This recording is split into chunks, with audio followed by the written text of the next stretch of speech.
Hola chicos, chicas, acá Diego de nuevo de Preumed.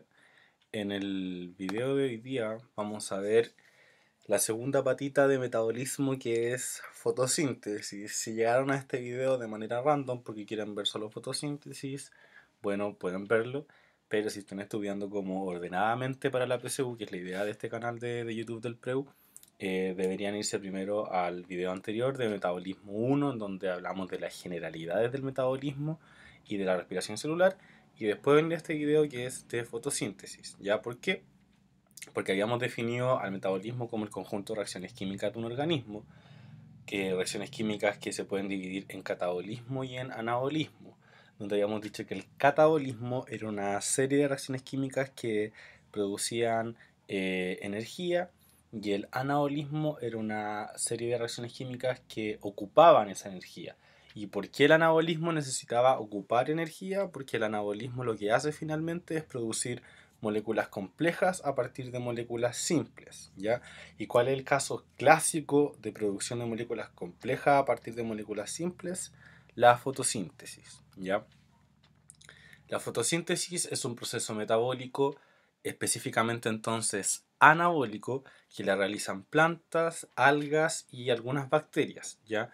Yo sé que para la PSU y en nuestra mente, en el colegio, asociamos de inmediato fotosíntesis a las plantas y eso está bien, pero hay que recordar que hay excepciones y que no son pocas muchas veces, como la alga y las bacterias.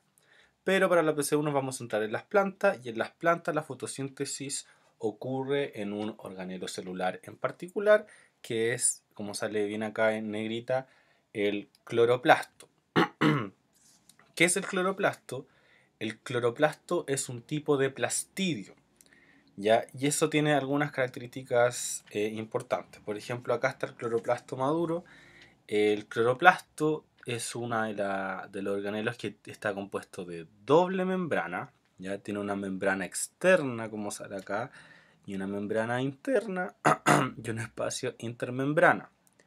Y dentro el cloroplasto tiene su propio ADN, tiene su propio ribosoma y tiene una organización particular como ven aquí ustedes acá. Esta organización es súper importante para la fotosíntesis porque la PSU pregunta bastante de la fotosíntesis en comparación con la respiración celular, ¿ya? ¿Cuál es esta ordenación? Si se dan cuenta, está ordenado, yo siempre me lo imaginaba cuando era estudiante que eran como monedas de 100 y eran como una pila de monedas de 100, como una encima de la otra.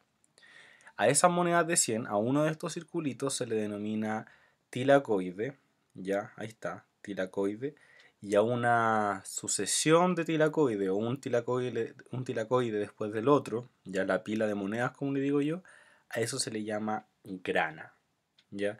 Y a todo el espacio circundante que no está compuesto por las granas se le denomina estroma, ¿ya? El estroma es como, en el caso de la mitocondria, la matriz mitocondrial, es como el citoplasma de estos organelos, porque recuerden que tanto cloroplastos como mitocondria antes eran bacterias por sí solas, ¿ya? Por eso tienen ADN y ribosomas y etcétera, ¿ya? Entonces recuerden esos nombres. El cloroplasto entonces es el organelo celular de las plantas en donde se realiza la fotosíntesis, y este está organizado por dentro por unas vesículas que son como las moneditas de 100 que se llaman tilacoides. Los tilacoides, cuando se agrupan unos por encima de la otra, se les denomina granas. Estos son un nombre importante, ¿ya? ¿Por qué son importantes? Porque en los tilacoides y por ende en las granas, al ser como un conjunto de tilacoides, en los tilacoides está el pigmento que agarra, el pigmento, a ver, que aquí no sale, pero lo vamos a ver después. En los tilacoides donde se posiciona la clorofila, que es el pigmento que agarra o absorbe la luz, ya que lo vamos a ver de a poquito, ¿ya? Recuerden entonces, la clorofila, vamos a ver después por qué es tan importante, es un pigmento que absorbe la luz, y ese pigmento no está en cualquier parte, sino que está posicionado en las membranas de las vesículas de los tilacoides. Ahí está, membrana del tilacoide. Ya, esto me lo salto porque en verdad no es importante. Si alguien es curioso, lo puede poner pausa. Ya, ¿cuáles son los componentes necesarios para que ocurra fotosíntesis? ¿Cuáles son los componentes necesarios para que la planta viva en general? nosotros sabemos que son el agua y el dióxido de carbono, ¿ya? Nosotros cuando chicos nos enseñaban a regar las plantitas, o también cuando crecimos un poco sabíamos que teníamos como que plantar harto árboles, plantas, porque algo hacían con el dióxido de carbono. Bueno, ahora lo vamos a ver.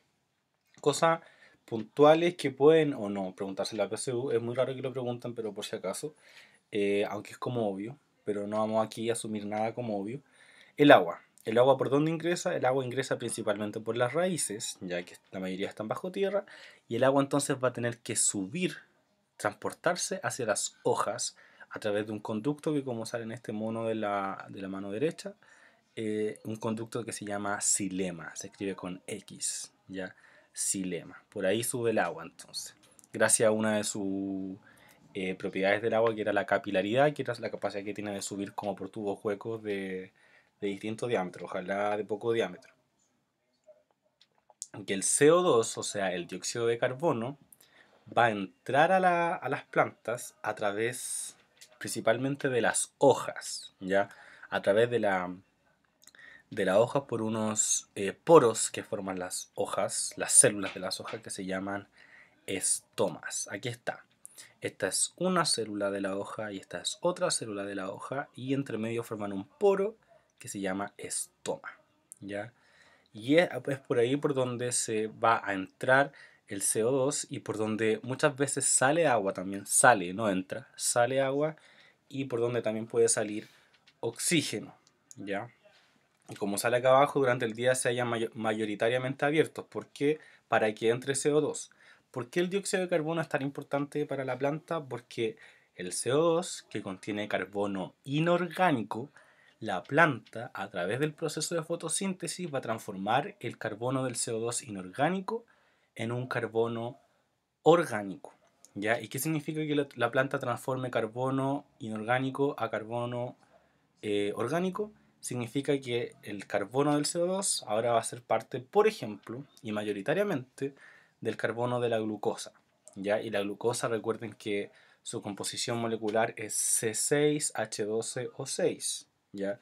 O sea, significa que la planta va a necesitar por lo menos 6 moléculas de dióxido de carbono para formar una molécula de glucosa. Ya acuérdense, una molécula de glucosa tiene 6 carbonos y un CO2 tiene uno solo. Por eso se necesitan 6. Ya, pero me estoy adelantando. Ya, esto también es como más información específica, me la voy a saltar. Ya. Entonces ya recién mencioné por qué es tan importante el CO2, porque va a ser uno de los sustratos o uno de los componentes que va a utilizar la fotosíntesis. Y el agua también es importante. Primero, bueno, aquí sale de los segundos, pero lo voy a mencionar de los primeros porque es una función estructural.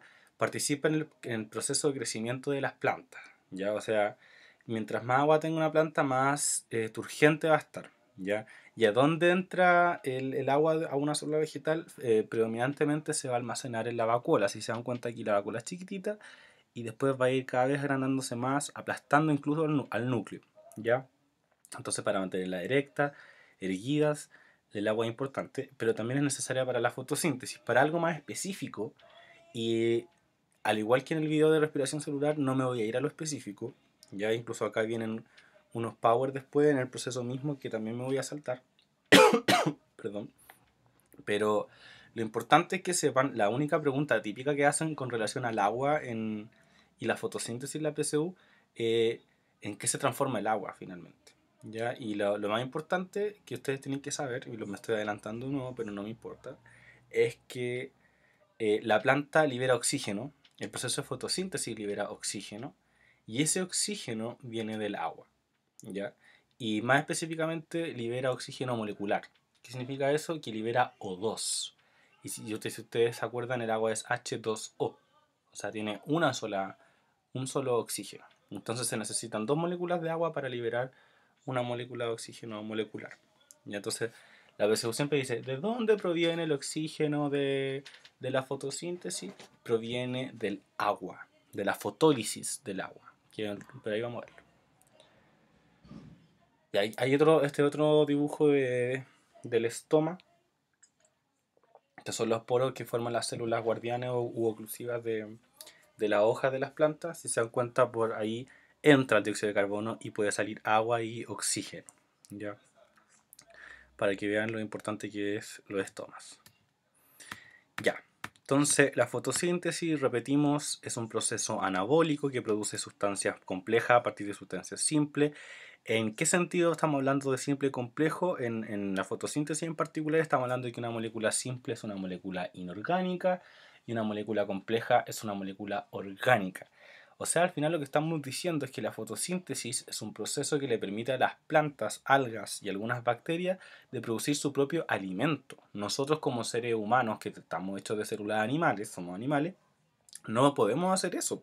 Nosotros no podemos producir nuestra propia comida a partir de compuestos inorgánicos. Y por eso necesitamos consumir otras fuentes de energía y de materia orgánica. Por eso es tan impresionante finalmente la fotosíntesis. O sea, nosotros no podemos, partiendo porque no tenemos cloroplasto, ni clorofila, ni toda la maquinaria, no podemos pararnos afuera y tomar el sol y producir glucosa, azúcar así, ¿ya? Por eso este es un proceso importante. La fotosíntesis está dividida para su estudio finalmente en dos etapas. La fase clara o fotodependiente. ¿Qué significa fotodependiente? Que depende de la presencia de luz. Ya por eso se llama fase clara. O sea, significa, de inmediato lo voy a decir, aunque es obvio, pero para algunos no puede ser obvio, que solamente se va a producir fase clara en el día. No puede haber fase clara en la noche porque no hay luz. Y la otra etapa de la fotosíntesis es la fase oscura o fotoindependiente. ¿Qué quiere decir eso? Que no necesita, es independiente de la presencia de luz o no. Ojo, que mucha gente aquí se equivoca. No significa que la fase oscura solamente se realiza en la noche, sino que hay fase oscura en el día y en la noche. Lo que pasa es que la fase oscura no necesita de luz, ¿ya? Por si acaso. Hay gente que se equivoca y dice fase clara día, fase oscura noche. No. Fase clara claramente solamente en el día, pero la fase oscura puede ser en el día y en la noche, porque a la fase oscura es un proceso que no le interesa si hay luz o no hay luz. ¿Ya? Y abajo está la ecuación fundamental de la fotosíntesis, que es una de las cosas que sí se deberían aprender de memoria, porque una vez la PSU lo preguntó, no es tan compleja. Entonces aquí la reacción química es que la fotosíntesis necesita como sustrato dióxido de carbono, necesita agua, necesita energía luminosa, lumínica, luz finalmente, que va a ser captada por la clorofila. Y el producto de este proceso, que la vamos a ver a continuación, produce glucosa, una molécula de glucosa, eso es lo que les decía adelante. O sea, con 6 moléculas de dióxido de carbono yo produzco una molécula de glucosa y produzco además oxígeno. ¿Ya? ¿Y quién ocupa oxígeno y glucosa en las células de nosotros?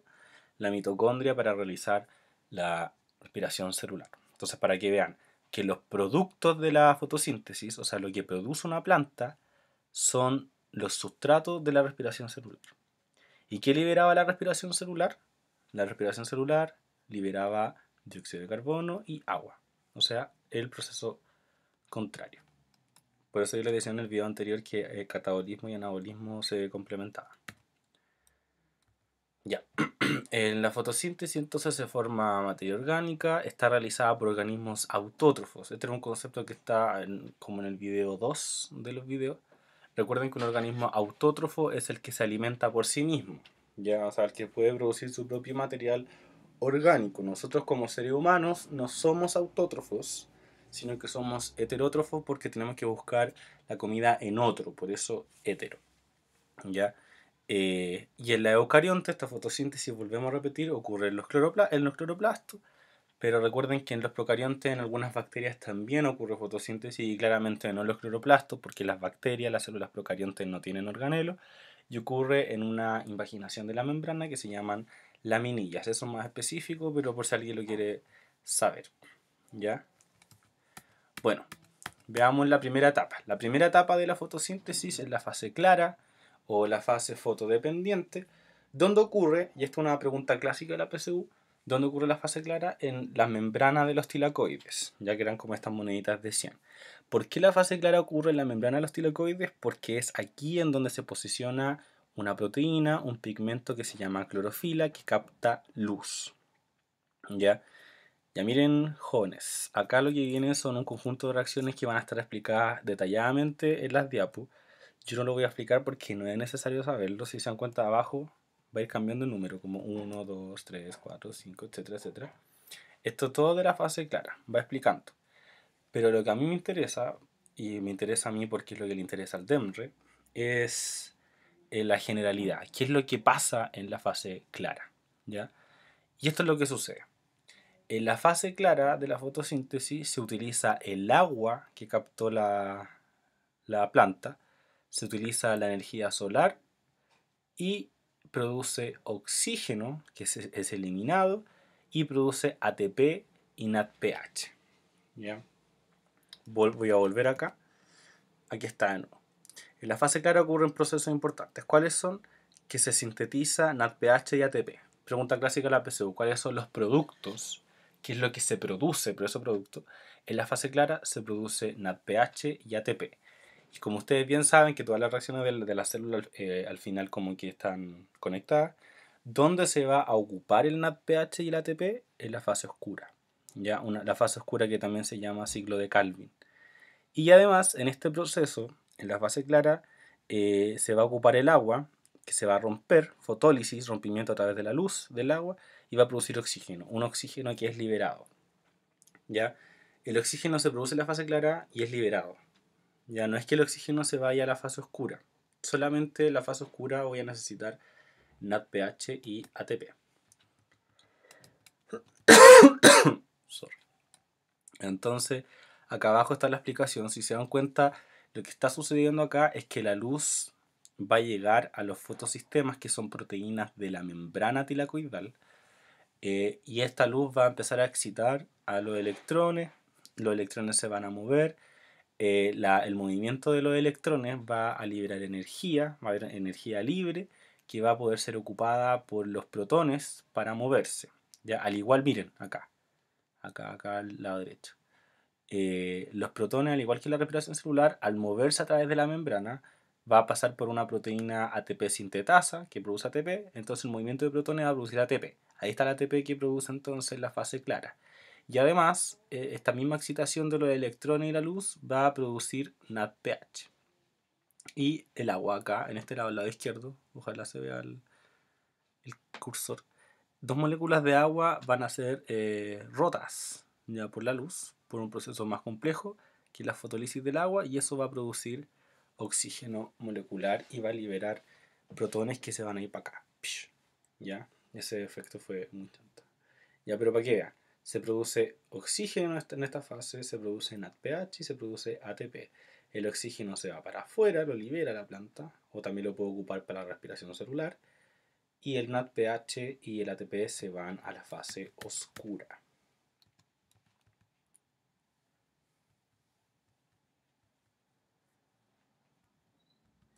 Ya, y la fase oscura o ciclo de Calvin, también tiene ese nombre, es la otra parte de la fotosíntesis que ocurre no en los tilacoides ni en las granas, sino que la fase oscura se realiza, como sale bien en este monito, en el estroma, o sea, como en el citoplasma, el citosol del cloroplasto. Ocurre dentro del cloroplasto, pero en los estromas, las partes sin tilacoides. El ciclo de Calvin es un ciclo que no depende de la luz, o sea, lo voy a repetir 1000 veces, puede ocurrir tanto en el día como en la noche. ¿Y qué utiliza? El ciclo de Calvin utiliza el ATP y el NADPH que venían de la reacción de la fase clara, que vimos recién, ocupa los productos de la fase clara, y además es aquí recién en donde aparece el dióxido de carbono. Si alguien estaba atento, que espero que haya sido la mayoría, yo les dije hace rato que una de las cosas más importantes de la fotosíntesis era el CO2, el dióxido de carbono, y que ni siquiera apareció en la fase clara, es porque aquí está, aquí se ocupa. ¿Ya? Entonces, nuevamente, como en la respiración celular, a través de una serie, una cadena de reacciones químicas complejas que nos vamos a ver acá, el ATP más el NADPH más el CO2 va a producir glucosa, ¿ya? Glúcido en general, o sea, carbohidratos. Y esta glucosa que sintetiza la célula vegetal va a ser almacenada en forma de almidón, ¿ya? Recuerden que las células vegetales no guardan la glucosa como glucógeno, son las células animales las que la guardan como glucógeno, ya en forma de almidón. Y acá está entonces la fotosíntesis, un proceso que utiliza glucosa, ¿Y quién va a utilizar esa glucosa? Las mismas plantas, porque las plantas también realizan respiración celular, las plantas también necesitan producir ATP, necesitan vivir, ¿ya? Pero nosotros, pues, nosotros como seres vivos heterótrofos, como seres humanos, consumimos esta glucosa que va a entrar al proceso mayoritario de la respiración celular. Y aquí se ve muy bien. Entonces la glucosa producida en la fotosíntesis va a ser ocupada en la respiración celular en los humanos, por ejemplo, para producir ATP. Habíamos dicho 38, 36, pero ese número da lo mismo. ¿Ya? O sea, me refiero a la diferencia, no empiezan a decir, ¿qué pasa la persona? Nunca les van a poner 36 o 38, ¿ya? Porque hay distintas fuentes. A ver, aquí está, esto es lo más importante. Esta es la serie de reacciones del ciclo de Calvin, ¿ya? Entonces, una pregunta clásica es, ¿cuántas vueltas tienen que ocurrir, cuántas vueltas del ciclo de Calvin tienen que ocurrir para producir una molécula de glucosa? Tienen que dar 6 vueltas. ¿Por qué 6 vueltas? Porque yo necesito 6 carbonos del dióxido de carbono para producir C6H12O6, ¿ya? Por eso la fase oscura se dice que tiene que dar 6 vueltas para producir glucosa, ¿ya? Y acá atrás está algunos componentes o explicaciones acerca del ciclo de Calvin que tampoco son tan necesarias. Lo único que tienen que saber es que este ciclo es muy importante porque fija finalmente el carbono inorgánico del CO2 y lo transforma en carbono orgánico en parte de carbohidrato, ¿ya? ¿Quién empieza a hacer esa fijación? ¿Quién transforma finalmente o capta el carbono del CO2 y lo lleva a una sustancia orgánica? Una enzima muy importante del ciclo de Calvin que se llama ribulosa bifosfato carboxilasa. Nadie dice ribulosa bifosfato carboxilasa, sino que todo el mundo la conoce como rubisco, ¿ya? Entonces vuelvo a repetir. La enzima más importante del ciclo de Calvin es la enzima ribulosa bifosfato carboxilasa o enzima rubisco, que lo que hace es captar el carbono del CO2 y llevarlo a una molécula orgánica, y finalmente esa molécula orgánica, después de 6 vueltas del ciclo, va a convertirse, ese carbono va a fijarse y va a ser parte de la glucosa, ¿ya? Esta enzima, la rubisco, es tan importante que es la que está en mayor abundancia en el planeta, ¿ya? Sin rubisco no existimos finalmente, porque lo que hace la rubisco es producir glucosa. La glucosa o los carbohidratos en general que nosotros consumimos, ¿ya? Si no hubiera esta enzima, el carbono del CO2 no se iría al carbono orgánico, ¿ya? Aquí está. Entonces la fase oscura tiene un proceso de fijación, como les dije yo. Aquí también se le denomina carboxilación, que finalmente que el CO2 se une con la rubisco, con la enzima, en un sitio activo, y también se une a otra molécula. Esto da lo mismo, pero lo estoy explicando porque es bacán, ¿ya? Y un precursor que se llama ribulosa 1,5 bifosfato, y se obtiene un compuesto de 12 carbonos, ¿ya?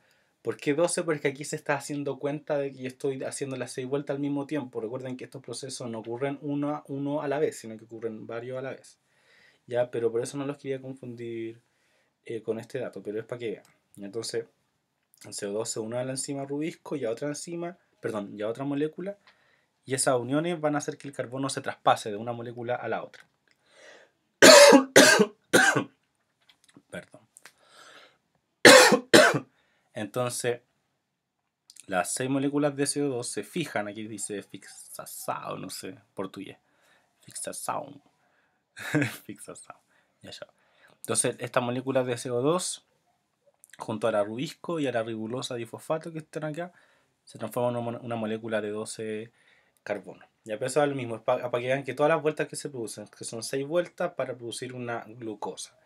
Y este proceso, si se dan cuenta, gasta ATP. Miren acá, gasta el ATP y gasta el NADPH que había ocurrido, perdón, que se había producido en la fase clara. Por eso se dice, como gasta ATP, como consume energía, por eso se dice que la fotosíntesis es una reacción anabólica. Recuerden que el anabolismo consumía energía. ¿Y por qué consume energía? Porque yo necesito transformar una molécula simple como el CO2 en una molécula compleja como la glucosa. Ay, sorry por tanta tos. Y eso es casi todo. Lo último que tenemos que ver es esto. La tasa fotosintética, que es como la cantidad de glucosa que yo puedo producir a partir en cierto tiempo, varía dependiendo de algunos componentes, ¿ya? uno de los más importantes es la temperatura. ¿Ya? La temperatura. Si se dan cuenta, no todas las en este gráfico, no todas las temperaturas la tasa fotosintética es igual. Eso quiere decir que hay intervalos de temperatura en donde la fotosíntesis funciona mejor, o sea, donde se puede producir mayor cantidad de materia orgánica a partir de los mismos componentes. ¿Ya? ¿Cuál es esa temperatura? Entre los 10 y los 35 grados Celsius. Existe una alta intensidad lumínica. También, como sale acá atrás, la intensidad lumínica es otro de los factores que influye sobre la tasa fotosintética. Si se dan cuenta, cuando no hay luz, obviamente no hay fotosíntesis porque no se podría producir la fase clara. Y a medida que aumenta la intensidad lumínica, va aumentando también la tasa relativa de fotosíntesis. Sin embargo, como sale aquí en la tabla, hay una intensidad lumínica a tope. Ya no es que ustedes le puedan poner una cantidad infinita de watts por metro, porque ahí la intensidad de la tasa fotosintética disminuye. ¿Ya? También el pH, la concentración de CO2, el agua, en verdad la mayoría de los componentes abióticos de lo que rodea la planta influyen en su tasa fotosintética, pero es para que lo sepan nomás. Ya no es que lo pregunten tan eh, específicamente. Y como yo les decía acá, las temperaturas son entre 10 y 35 grados Celsius, pero hay plantas que viven con temperaturas más altas o con temperaturas más bajas, entonces lo importante ahí es que existen otros mecanismos que tienen las plantas para sobrevivir, que no las pregunta la PSU y por eso los ponemos en este diapo como otros, y yo tampoco las voy a explicar en este video porque en los videos trato de ver lo más fundamental. Ya, así que eso ha sido la fotosíntesis. Espero les haya gustado porque es un proceso muy genial y hay mucho que aprender de las plantas. Así que nos vemos en otro video.